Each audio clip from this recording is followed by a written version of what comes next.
Assalamualaikum warahmatullahi wabarakatuh. Jumpa lagi bersama Orasi. Semua bisa bicara di sini. Pemirsa, kali ini edisi spesial kita mengundang dua tokoh sentral di Provinsi Jambi terkait dengan programnya Presiden terpilih Pak Prabowo untuk program makan bergizi gratis. Nah, makan bergizi gratis sudah digelontorkan di awal tahun 2025 dan sejauh mana kesiapan Provinsi Jambi untuk menerima program itu. Tenang, ada tawar-menawar lagi ya Bang ya. Nah, tapi sebelumnya kita sapa dulu tamu kita yang hadir di dialog orasi pada siang hari ini. Bang Ferry Kusnadi, apa kabar? Kabar baik. Assalamualaikum warahmatullahi wabarakatuh. Oke, beliau adalah Kadis Kesehatan pemerintah Provinsi Jambi yang kita tahu persis kesibukan beliau itu padat, tapi hari ini berterima kasih betul sudah bisa hadir di dialog orasi. Yang nggak kalah ganteng juga ini, Pak Kadis Ketahanan Pangan. Siap. Bang Ismet. Siap. Apa kabar Bang? Baik. Assalamualaikum warahmatullahi wabarakatuh. Waalaikumsalam warahmatullahi wabarakatuh.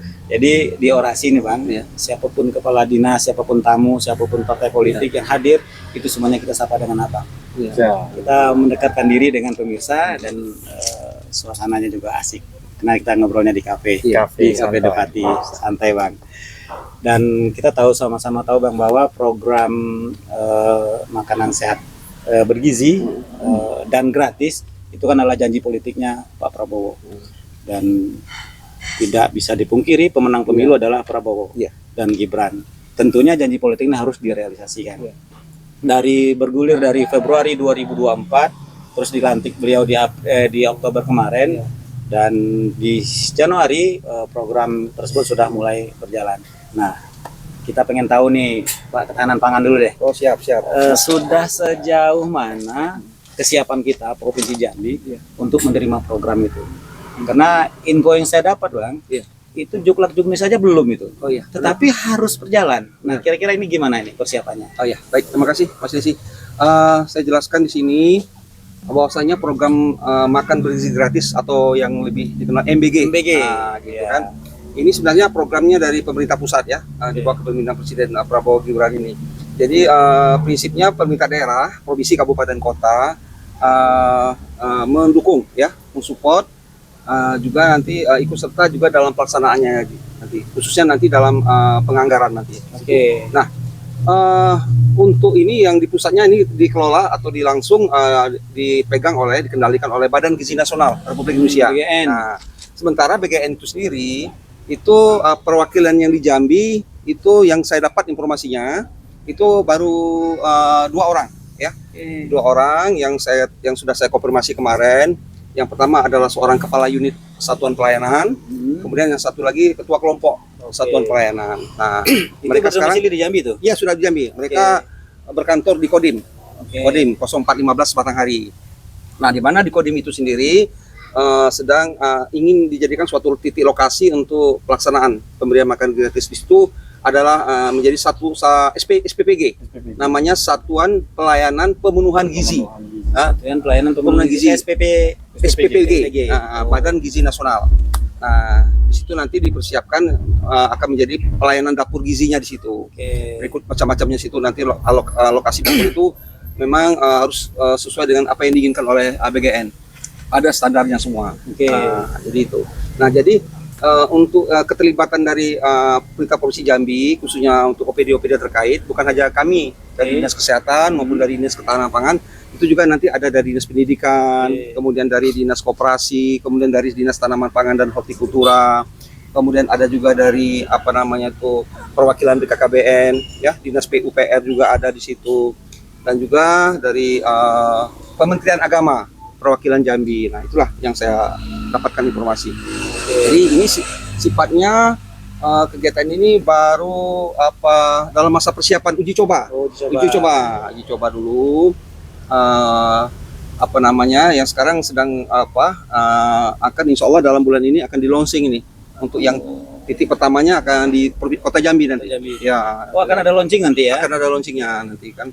Nah, sekarang kita sudah koordinasi nih dengan perwakilan BGN hari Senin kemarin untuk persiapan untuk untuk apa namanya itu launching itu, kemudian jadi perlu adanya sinkronisasi, adanya koordinasi pihak perwakilan BGN itu dengan pemerintah Provinsi Jambi melalui OPD-OPD terkait. Demikian.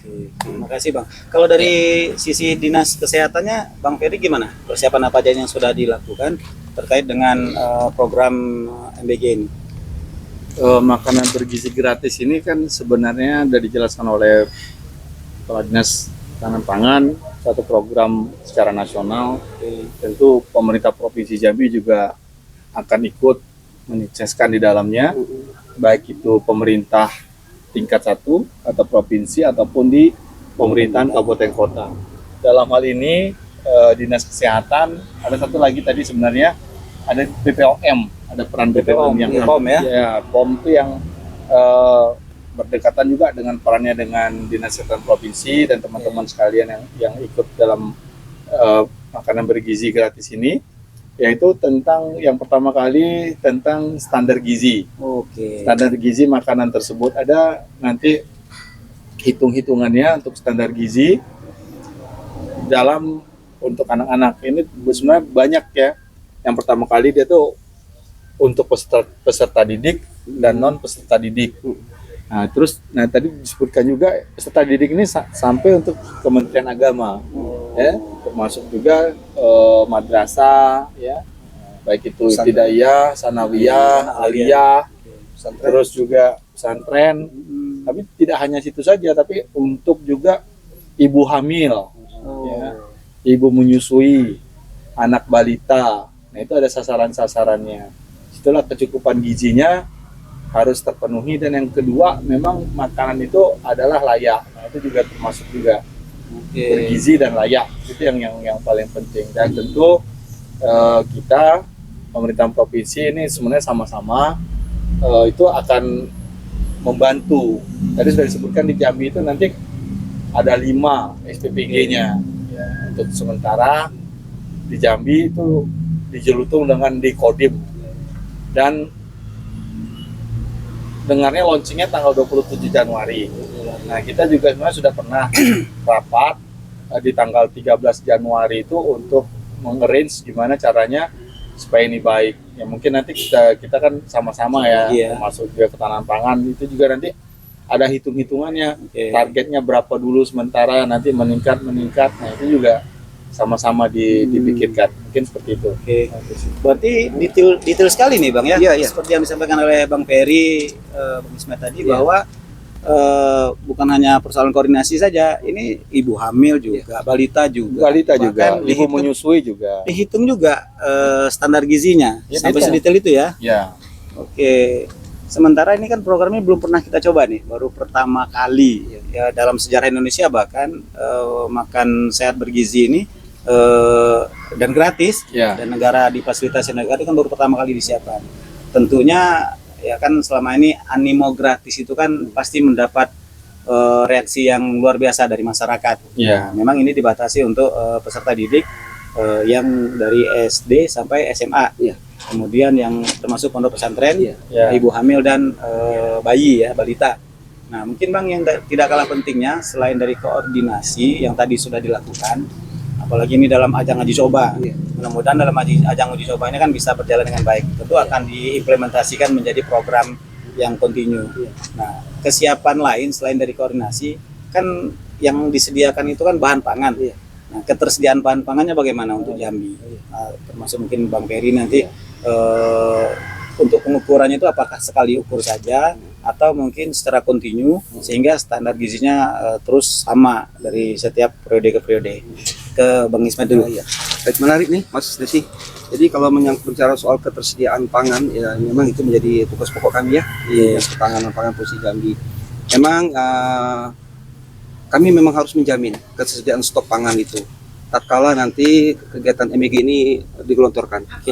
Jadi karena ini kegiatannya tiap hari selama 1 tahun, jadi sangat luar biasa nanti.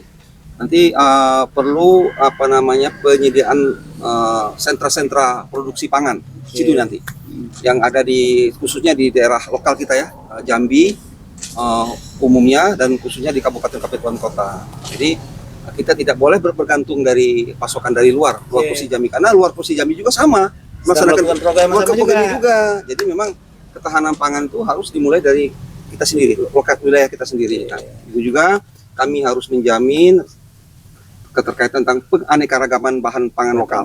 Ya, jadi kita tidak semata hanya mengkonsumsi beras, tapi kita juga harus nanti bahan pangan lokal seperti jagung, umbi-umbian, dari apa yang lain-lain sebagainya yang memang produksi asli di Jambi itu nanti akan dibudayakan, digalakkan. Nah, jadi bagian yang akan dihidangkan yang akan ya benar. Jadi sekarang ini sudah mulai nih ada pemerintah sudah mulai mengalokasi lahan-lahan untuk penanaman bahan-bahan pangan seperti sawah melalui padi sawah, kemudian juga nanti untuk tanaman jagung. Nah, itu sudah target kita diberikan kemarin oleh Dinas Kementerian Pertanian itu 25.000 hektar. 25.000 hektar Ya, untuk menunjang ketahanan pangan tadi ya. Ketahanan pangan. Terbagi di 11 kabupaten kota. Nah, ini. Jadi 25.000 itu terbagi di 11 kabupaten kota. Nah, itu untuk menunjang semuanya ya. Ya, jadi itu sudah dan ada persiapan dalam 65 hektarnya nanti dari kementerian akan memberikan anggaran untuk baik itu untuk optimalisasi lahan rawa maupun untuk pemanfaatan lahan tidur. Oke. Nah, itu di Jambi banyak sekali ya Bang ya. Lahan tidur itu ya pembukaan lahan baru. Nah, ini sekarang sedang akan dipersiapkan pelaksanaannya dan kalau tidak salah informasi dari Dinas Tanaman Pangan dan Hortikultura Provinsi Jambi sudah menyampaikan data ini ke pusat. Nanti akan dilakukan pengecekan survei juga kebenaran dari data yang disampaikan. Baru nanti ada sistem mekanisme untuk pengucuran dana itu untuk nanti pembentukan kelompok-kelompok taninya juga sudah harus sampai ke kelompok tani ya. Harus dimatangkan betul. Ya, gitu. Oke. Nah, Bang, yang Bang Ferry terkait dengan pengukuran standar gizi tadi. Ini kan spot-spot untuk sentra tadi kan ada beberapa nih. Nah, itu apa diukur tiap hari? Nah, kalau memang diukur tiap hari kan pasti ada petugas yang standby nih. Nah, bagaimana dengan kesiapan sumber daya manusia yang ada dari Dinas Kesehatan untuk melakukan itu, Bang? Tapi jangan dijawab dulu, karena ada pesan-pesan yang mau lewat berikut ini. Pemirsa, jangan kemana-mana, tetap bersama Orasi. Semua bisa bicara di sini.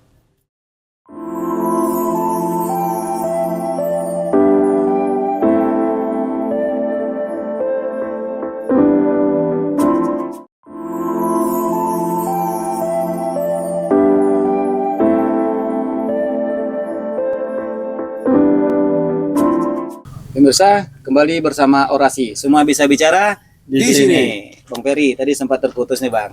Nah, penjelasan dari Bang Ismail tadi luar biasa, padat.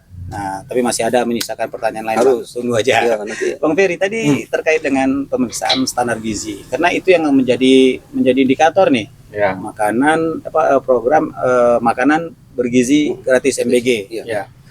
Untuk bisa dikategorikan bergizi kan perannya kesehatan nih. Ya. Apakah itu akan diukur setiap hari atau ada rank tertentu? Nah, ini bagaimana dengan petugas yang ada? Ya, kan nanti kan dibuat juknis ya. Itu ada petunjuk teknisnya. Nah, dari petunjuk teknis itu nanti akan kelihatan standar-standar gizi yang sama. Ya. Tentu yang sama. Misalnya protein hewani, protein nabati, ada gram-gramnya semua dan itu sama. Dan per hari sudah tentukan. Sehingga nanti yang melihat akan menyamakan dengan juknis. Terus tentu kita berkoordinasi juga dengan Dinas Kesehatan Kabupaten Kota dan juga mungkin sekalian di tempat yang di Verifer itu ada puskesmas. Di Dinas Kesehatan kan kita punya salah satu profesi kita tuh adalah ahli gizi nutrition. Nutrition itu ada sampai ke puskesmas. Nah, tentu kita tentu persepsinya harus sama dulu, nanti kita samakan persepsi untuk bagaimana makanan bergizi ini, kemudian kelayakannya, dan itu tadi saya bilang tentu ada tergantung dari kondisi lokal yang disebutkan Pak Ismet tadi. Nah, di sini juga sebenarnya alhamdulillah kan pertumbuhan ekonomi di daerah juga akan meningkat karena dengan lokal tentu itu akan lebih baik. Nah, tapi ya, dan tentu saja sayuran pun kalau dalam waktu yang di tempat itu tentu lebih fresh dibandingkan kalau misalnya kita transfer dari tempat lain. Itu dasar pemikirannya, sehingga itu yang saya bilang yang paling penting, kebersihan, higienisnya, standar gizinya, dan kelayakannya. Kelayakannya ini juga dilihat, berubah bentuk, berubah rasa, berubah warna. Nah itu juga jadi yang paling utama yang kita lihat. Oke, ini luar biasa informasi yang didapat ini, Bang. Mindset di luar, kita tahunya makanan itu gratis aja, nggak terpikirkan bahwa ternyata dihitung kadar gizinya, kemudian dijamin juga ketersediaannya. Nah, karena kan setiap hari, Bang, ya, selama Pak Prabowo ini sebagai presiden dengan program unggulannya untuk makanan bergizi gratis ini, MBG ini 71 triliun dianggarkan berapa? 71 triliun. 71 triliun Untuk 1 tahun. untuk 1 tahun. Mungkin nanti target juga akan dapat. Oke. Nah, yang nggak kalah menarik lagi nih, Bang, selain dari koordinasi ketersediaan bahan pangan. Nah, apalagi ini Bang Peti tadi menjelaskan juga tidak perlu khawatir dengan tenaga yang ada. Di setiap puskesmas saja sudah ada ahli gizi di situ yang siap mensupport program ini. Akan puskesmas kita kan tersebar nih, artinya tidak ada kekhawatiran dengan standar gizi terhadap pihak yang berwenang untuk menilai. Kalau pedagang kan nggak mungkin menilai gizinya bagus apa enggak, tentu orang yang ahli gizi yang bisa menilai. Nah, ini kan yang dikelola ini kan pelajar, Bang, siswa. Nah, itu nanti gimana? Apakah pelajar yang digiring ke tempat sentral tadi atau makanan yang diantar ke sekolah-sekolah? Oh iya.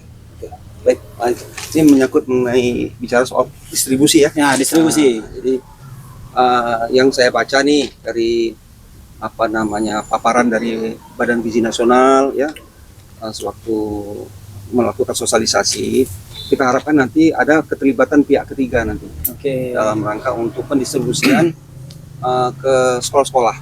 Jadi prinsipnya harus menjamin makanan itu sampai ke mulut. Jadi itu tugas kita. Baru selesai sudah dimakan, dikonsumsi, baru selesai tugas kita. Nah, jadi memang sampai ke situ harus tanggung jawab kita, sampai memastikan bahwa MBG ini sampai ke mulut siswa untuk dikonsumsi. Itu yang jadi tugas. Nah, jadi nanti penyebarannya juga saya kira nanti ada sistem mekanisme yang akan diatur. Karena memang kita belum dapat. Kenapa? Nanti dari 2.500 sampai 3.000 siswa itu akan dibentuk satu SPPG. Satuan Pelayanan Pemenuhan Gizi. Nah, di mana nanti ada kepala satuannya, kemudian nanti ada timnya. Yang saya lihat itu ada timnya di situ, satu SPPG itu ada 50 orang yang bekerja di situ.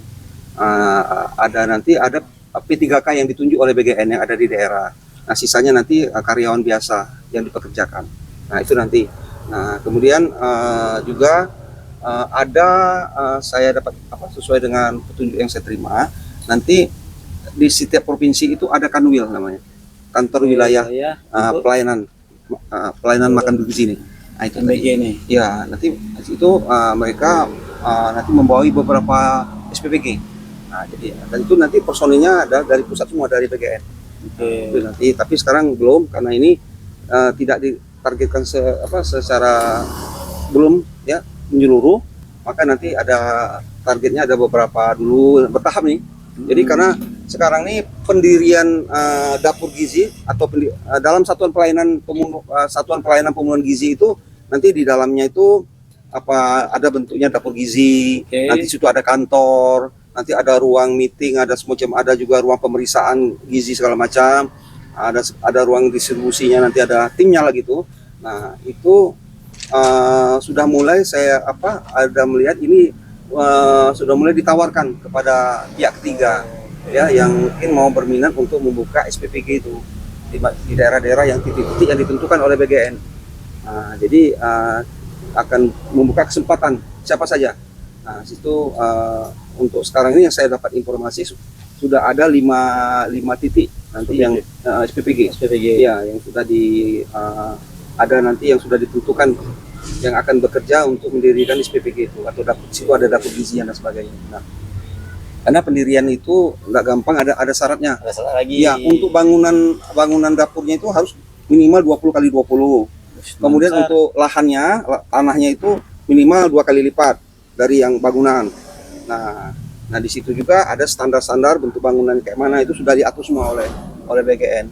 Jadi tidak sembarang mendirikan dapur gizi itu, harus ada standar. Dan kalau kita bangun baru untuk dapur itu saya mendapat informasi itu biayanya 2 sampai 3 miliar. Satu SPPG aja. Kalau semuanya baru. Maka untuk efektif efisiennya menggunakan bangunan-bangunan pemerintah, bangunan-bangunan TNI, aset-aset TNI yang nanti untuk bisa kita jadikan menghemat ya biaya itu dan memberdayakan aset-aset bangunan yang ada. Karena kan kita mau cepat nih. Jadi yang ada dulu yang kita rombak, kita mau bangun lagi butuh waktu lagi dan dana tentunya ya. Itulah yang yang sedang dipersiapkan oleh BGN. Nah, sementara ini kami masih menunggu juknisnya nih. Nah, seberapa jauh sih peranan Pemprov, Pemkab Kabupaten Kota? Nah, dalam hal ini juga saya sudah melihat kemarin koordinasi dengan Kemendagri melalui paparan dari Dijen Keuangan Daerah itu nanti pemerintah provinsi dan kabupaten kota wajib menganggarkan biaya untuk program makan bergizi gratis itu untuk mendukung pemerintah pusat ya yang dilaksanakan oleh BGN. Nah, itu sistemnya seperti apa kita masih menunggu Bang ya. Kita nunggu ya. Oke. Nah, ini Bang Ferry ini ada satu Bang yang perlu diketahui oleh publik juga. Kan personil kita di Dinas Kesehatan itu kan sudah tertentu dan terbatas nih. Nah, ada pekerjaan baru yang diamanahkan oleh pemerintah pusat untuk pelayanan MBG ini. Nah, tentu ada personil yang akan dikerahkan ke sana. Sementara kan pelayanan kesehatan ini tetap harus jalan juga nih. Nah, itu gimana Bang Ferry? Sebenarnya itu tidak masalah ya, karena memang untuk Dinas Kesehatan Provinsi dengan Dinas Kesehatan Kabupaten Kota tuh kita tuh resource-nya saya cukup. Apalagi provinsi, kita bisa sebar ke kabupaten kota. Tadi disebutkan oleh Pak Kadis Hanpam ada 5 SPPG itu benar ya, di Kota Jambi itu ada di Kota Baru sama di Kodim. Kemudian ada di Muara Bulian, ada di Sorlangun, sama di Muara Bungo, Pelepah Ilir. Sampel ya, itu yang dalam hitungan kita tuh tanggal 27 mungkin launching, walaupun berbeda 1 hari ya, tapi itu sudah menjadi kesepakatan juga dari BGN. Terus yang kemudian kalau kita lihat itu tentu targetnya bertahap juga. Mungkin kita belum koordinasi lebih lanjut apakah yang diambil ini tingkat SD, SMP atau SMA, atau yang tadi saya bilang tadi bisa juga pondok pesantren, madrasah ya, sanawiyah, ibtidaiyah ataupun aliyah. Nah, atau juga bisa juga ibu hamil, bisa juga ibu dalam menyusui, bisa juga anak-anak bawah 5 tahun bisa juga. Nah, kita tinggal untuk yang pertama ini kita masih menunggu ya, kita tunggu apa yang dulu untuk yang kita laksanakan, dan tentu nanti akan bertahap sesuai dengan kemampuan pemerintah pusat dengan kemampuan dari pemerintah provinsi juga. Tentu dalam hal ini yang diperlukan adalah monitoring, evaluasinya.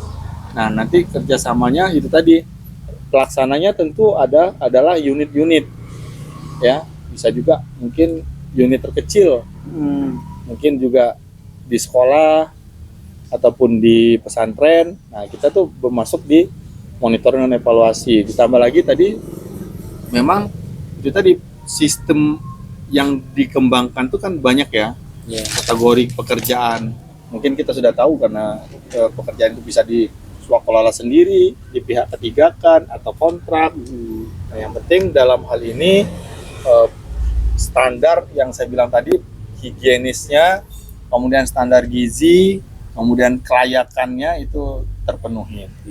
Mungkin kalau dari kami melihatnya seperti itu, dan tadi saya bilang tadi banyak yang teman-teman masuk di situ. Mungkin juga kalau kita lihat apa yang mau dimasak kalau misalnya bahannya tidak ada. Tentu peran ketahanan pangan dengan pertanian sangat penting. Kemudian yang lokal juga nanti harus dihitung juga gizinya.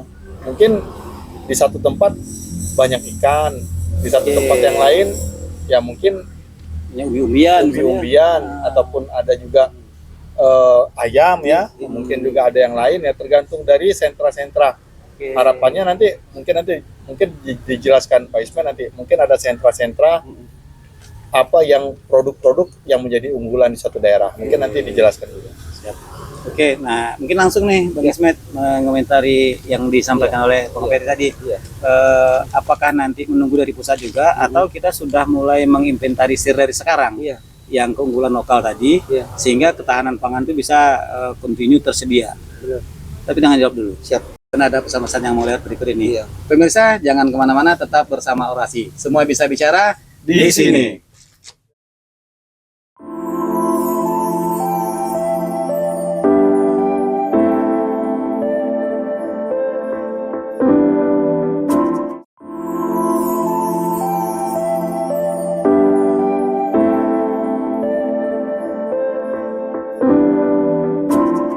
Pemirsa kembali bersama Orasi. Semua bisa bicara di sini.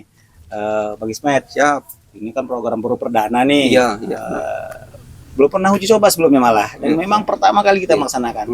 Itu tidak terlepas dari kendala. Nah, apa saja kira-kira kendala yang berkemungkinan muncul? Dan tentu ada antisipasinya.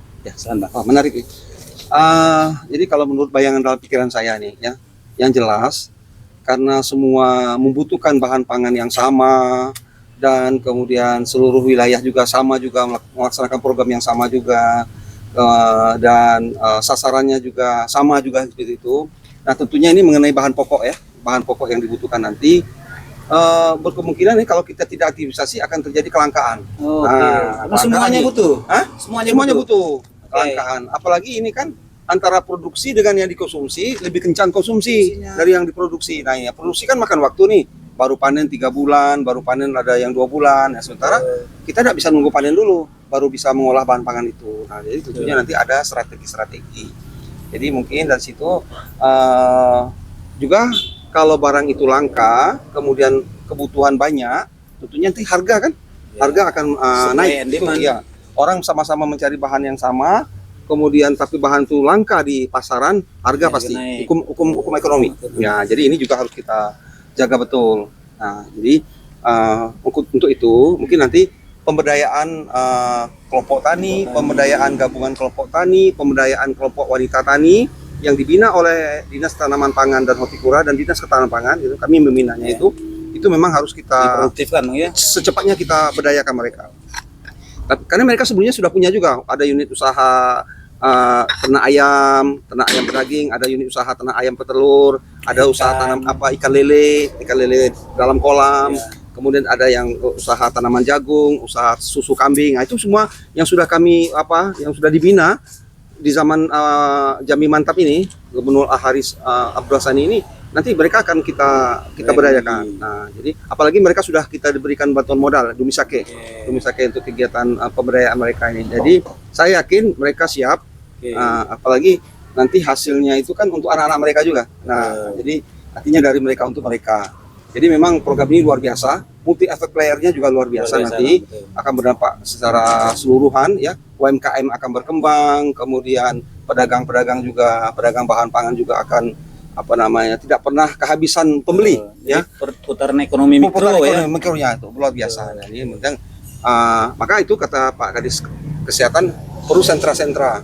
Dalam sentra misalkan ada sentra tanaman jagung, ada sentra untuk ternak ayam pedaging, ada sebagainya macam itu. Nanti mereka di dalam memproduksinya itu akan diatur di waktunya. Tidak boleh mereka nanti diatur misalkan sama serentak bulan ini semua nanam itu. Nanti akhirnya jadi sistem siklus lah secara bergilir sehingga kebutuhan itu terus tersedia di setiap bulan, setiap minggu, setiap bulannya. Nah ini perlu kita antisipasi. Maka semua stakeholder harus sama-sama memikirkan ini dan juga akan mewujudkan bagaimana program ini nanti sukses ya. Karena ini janji Presiden Prabowo Gibran ini 5 tahun. 5 tahun. Nah, jadi harus kita jaga jangan sampai ini patah di tengah jalan, jangan sampai tidak sukses. Karena yang saya kira yang program yang mega program lah ini yang artinya pro rakyat ya. Program pro rakyat ya ini ya, jadi langsung yang terima manfaatnya. Langsung menyangkut mengenai kebutuhan pangan, kebutuhan produk ya. Jadi sekali lagi dan ini akan juga membantu untuk peningkatan ekonomi keluarga juga. Demikian. Oke, terima kasih Bang. Kalau dari Bang Ferry kendalanya gimana Bang? Sebenarnya kan kalau kita lihat dari proses ya, itu kendala tuh kan di ujung. Minum boleh? Oke, silakan, Ya. silakan. Di ujung. Jadi sebenarnya kalau kita lihat dulu, harusnya kan kita lihat ya inputnya. Oke. Inputnya siapa-siapa saja. Kan kita bilang tadi bisa peserta didik, bisa peserta non-didik. Non-didik itu banyak, peserta didik juga banyak. Terus yang lihat juga proses pelaksanaan. Kemudian kita lihat outputnya. Outputnya itu tentu makanannya sampai. Ya, Itu makanannya sampai. Dan bergizi tentunya. Nah, makanan bergizinya sampai. Terus yang kedua edukasinya sampai. Iya. Edukasi gizinya sampai. Kemudian outcome-nya lagi. Outcome-nya tentu kalau kita lihat meningkatnya status gizi. Ya udah mungkin dong makanan bergizi tidak meningkatkan status gizi. Betul. Nah, terus yang kedua orang itu mengerti tentang nilai-nilai gizi. Dan terakhir tentu keuntungan. Keuntungannya tentu status gizinya tetap terjaga. Yang namanya stunting bisa hilang. Dan yang namanya ibu-ibu hamil yang kurang gizi bisa hilang dengan makanan bergizi. Nah, jadi itu ya. Ya inputnya kita lihat, proses, outcome, output, sama benefit. Nah, kemudian kita lihat juga mungkin ada kendala-kendala yang seperti Bang Desi bilang tadi. Kendala itulah pertama kali kita masuk ke promosi gizi. Di promosi gizi itu kan kita bisa lihat itu kendala-kendala yang akan mungkin ada alergi ataupun bisa juga ya tidak menyukai. Nah, itu kita masuk dulu. Kalau anak kan banyak nggak suka sayur, Bang. Nah, bisa nggak suka sayur. Makanya kita lihat dulu, kita masuk dulu di promosi kesehatan dan kita mempunyai mungkin di masing-masing tempat harus punya catatan-catatan khusus. Nah, nanti bagaimana catatan khusus itu nanti ada mitigasinya. Saya rasa itu kan spot-spot kecil lah ya, mau dibandingkan dengan skala luas yang sudah dijelaskan juga sama Pak Kadis Hampam. Tentu kan skala luas ini tentu kendala-kendala kecil seperti itu ya, kita kalau kita sudah masuk dalam hal promosi gizi dulu, dan tentu kita catatan-catatan kecil itu akan kita hilangkan sewaktu pelaksanaan. Artinya sudah bisa mendeteksi dari awal ya. Nah, ya. Nah, itu bisa langsung diantisipasi. Ya, harapannya kalau kita sudah tahu spot-spotnya, terus targetnya berapa, di mana saja, dan apa saja jenis makanannya, ya kita kendalanya bisa kita kurangkan atau kita hilang. Jadi sebenarnya Bang nggak cukup 1 jam kita ngobrolnya Bang. Serius ini. Ini karena memang menarik. Baru tipis ini. Saya mungkin baru kulitnya yang kita bahas ini. Kulitnya Tapi saja. ya nggak apa-apa, ini baru awal. Iya. Kita lain waktu bisa ngobrol lagi dengan tema yang lebih dalam lagi. Ya. Boleh sedikit saya. Silakan, Pak. Menarik tadi menyambung dari Pak Kadis Kesehatan tadi. Persoalan gizi tadi kan tentunya ini sudah pokok ya, ini memang harus. Tapi makanan yang aman itu harus juga kita jaga ya, aman dikonsumsi. Jadi nanti menjadi tugas pokok kami untuk menjamin keamanan pangan terkait dengan makanan yang dikonsumsi itu. Nanti ada pengecekan secara berkala. Keamanan dan ketersediaan. Ya, keamanan ketersediaan. Jadi ada suatu waktu nanti ada sayur menyaur itu kami periksa sejauh mana kandungan pestisidanya, kandungan yang tidak layak ke situ ya. yang dilarang itu nanti kita pantau secara berkala bersama dengan BP POM. Kalau BP POM kan makanan yang sudah jadi, dia yang periksa. Kalau kami pangan segar, pangan segar asal tumbuhan.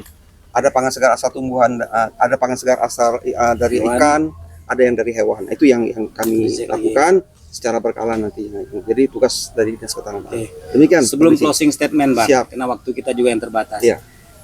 Abang berdua nih yang jadi pionir nih untuk kita kasih informasi kepada publik.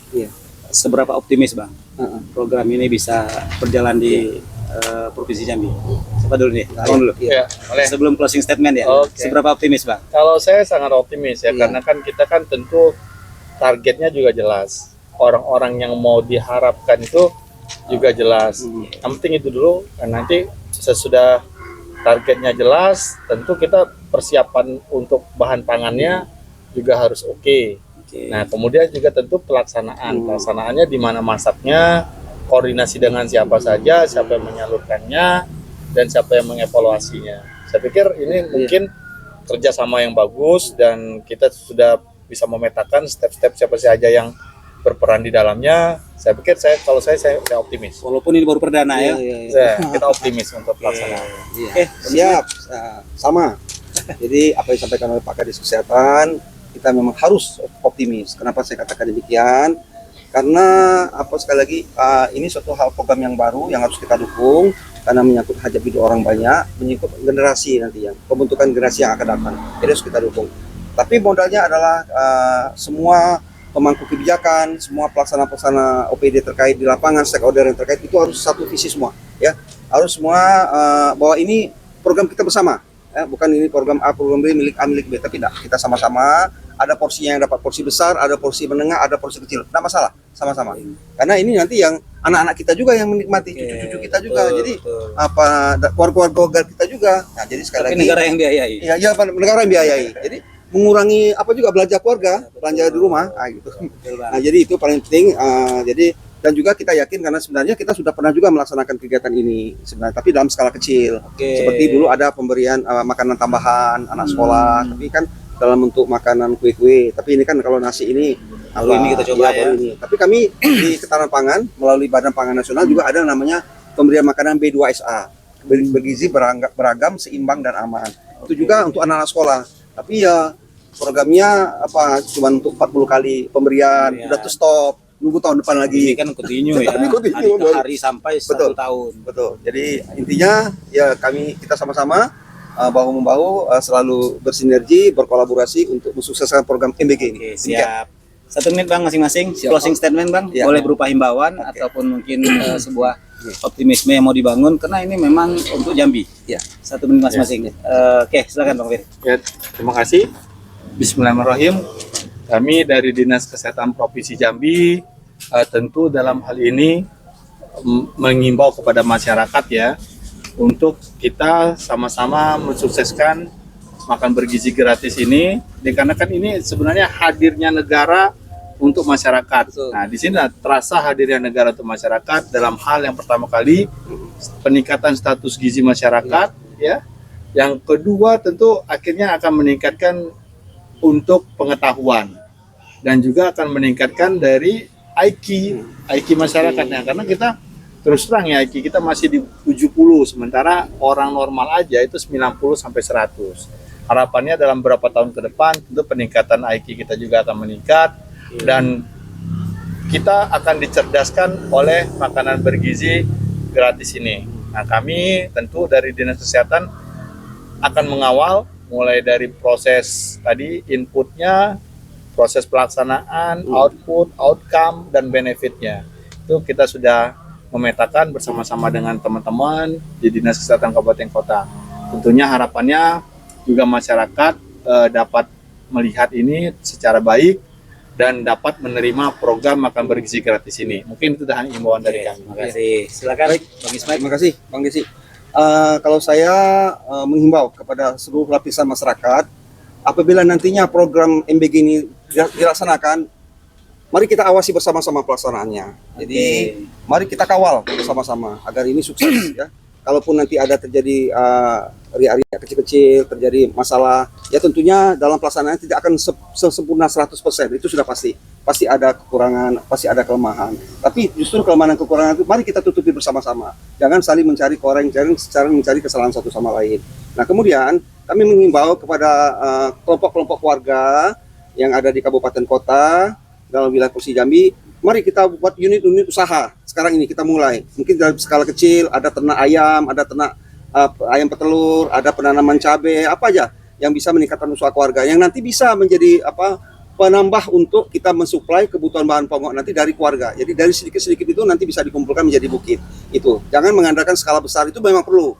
Tapi nanti yang kecil-kecil dari unit usaha keluarga tadi, kami harapkan ini bisa dimanfaatkan nanti dalam untuk mendukung program MBG ini. Nah, itu demikian dari kami. Terima kasih. Oke, terima kasih Bang Ismail, Bang Ferry. Ini luar biasa sekali nih. Kita nggak nyangka informasi sedetail ini dari proses persiapan program MBG ini. Dan karena memang awalnya orang tahunya makanan gratis, nggak kepikir harus diukur standar gizinya, kemudian koordinasinya sedemikian rupa, sampai ketahanan pangan juga harus dipersiapkan dari sekarang. Karena kebutuhannya harian, sementara panennya nggak harian. Nah, tentu menjadi sebuah upaya bersama dan mudah-mudahan ini bisa terlaksana. Amin. Kalau kemarin pemilu KPU Bang kerjanya sepenuh waktu. Nah ini udah pindah nih. kepada unit-unit yang akan menjadi pelaksana dari program makanan bergizi gratis ini. Dan memang cobaan sih, tapi saya yakin dengan optimisme ini tadi rasanya nggak ada yang nggak mungkin. Ya. Betul Bang ya? Ya. Sepakat ya Bang ya? Siap, sepakat. Oke, terima kasih Bang sudah mampir di Dialog Orasi, dan kami berdoa selalu sehat nih. Karena Bang ini adalah tokoh sentral yang akan mengendalikan di Provinsi Jambi untuk makanan bergizi gratis ini. Karena kalau seandainya Bang terganggu aja kesehatannya, akan meleset juga sampai ke bawah nih Bang. Dan jangan lupa Bang, juga tetap makanan yang bergizi Bang. Siap. Nanti orang makan bergizi kita tidak. Lucu pula ya. Lucu pula. Oke, terima kasih Bang ya. Siap. Semoga Sama-sama. kita Makasih. jumpa lagi di lain episode, dan tentunya dengan materi yang lebih dalam lagi. Karena masyarakat yakin, kami yakin betul bahwa masyarakat butuh informasi-informasi seperti ini. Kami siap Karena- diundang lagi. Oh, siap. Oke, terima kasih. Oke, terima kasih Bang ya. Siap, ya. Oke, pemirsa, sekarang sebuah keniscayaan bahwa kebutuhan gizi itu tidak lagi menjadi ketakutan terbesar. Insya Allah akan terpenuhi dengan adanya program makanan bergizi dan gratis. Dan ini tentunya bukan cerita kosong. Yang tadi orang banyak meragukan, nggak mungkin, mana mungkin, mustahil. Ternyata dengan penjelasan seperti ini nggak ada yang sulit sepertinya. Dan optimisme dari para pihak yang hari ini sebagai pioner itu sudah menunjukkan bahwa program ini akan bisa berjalan dengan baik dan lancar. Karena optimisme tadi, koordinasi udah oke, ketersediaan bahan-bahan oke, standar gizinya juga oke, kemudian sumber daya manusia yang akan menjalankan juga oke. Saya pikir tidak ada yang tidak mungkin untuk bisa dilaksanakan terkait dengan makanan bergizi gratis ini.